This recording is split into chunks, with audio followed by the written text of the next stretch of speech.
kuzatib borayotgan hurmatli yurtdoshlar, kanalimiz obunachilari, ijtimoiy tarmoq kuzatuvchilari, sog'misizlar, salomatmisizlar aziz yurtdoshlar. Navbatdagi o'ziga xos fasondagi darvozamizni o'z joyiga chiroyli qilib ustanovkasini qilib berdik. Bu darvozamizni aziz yurtdoshlar Andijon viloyati Andijon tumaniga olib kelib zakaz bo'yicha o'rnashtirib berdik.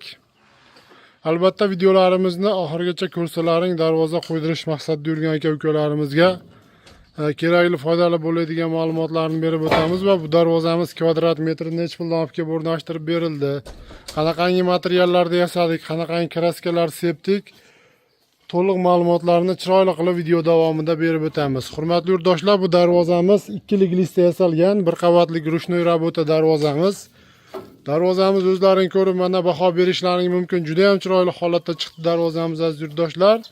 Darvozamiz razmeri eni 395, bo'yiga 3,5 metr razmerda.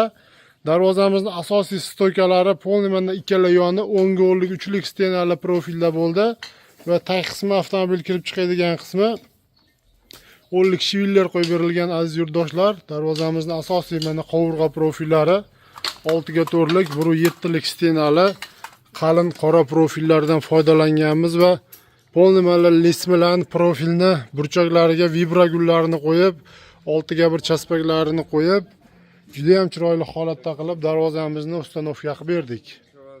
Albatta xonadon egalari zakaziga qarab aziz yurtdoshlar, albatta mana shu o'rtalariga ham kofka gullarini qo'shimcha qilib qo'yib, tepa qismini havo aylanishini hisobiga lazerda chiroyli qilib gul o'ydirib, darvozani yasab olib kelib ustanovkasini qildik. Bu darvozamiz aziz yurtdoshlar dastavka ustanovka ichida 900 ming so'mdan kelib o'rnadi.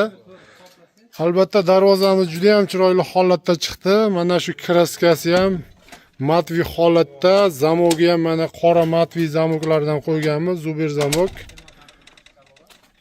Bir-biriga padmas tushgan holda juda ham chiroyli holatda bo'lib darvozamiz o'rnadi. Albatta kimga shunaqangi sifatli temir darvozalar kerak bo'lsa, ekranda nomerlarimizni qoldirib o'tamiz aziz yurtdoshlar. Bemalol aloqaga chiqaverasizlar. Xizmatlarimiz xudo xohlasa O'zbekiston bo'ylab. Rahmat, sog' bo'linglar, salomat bo'linglar.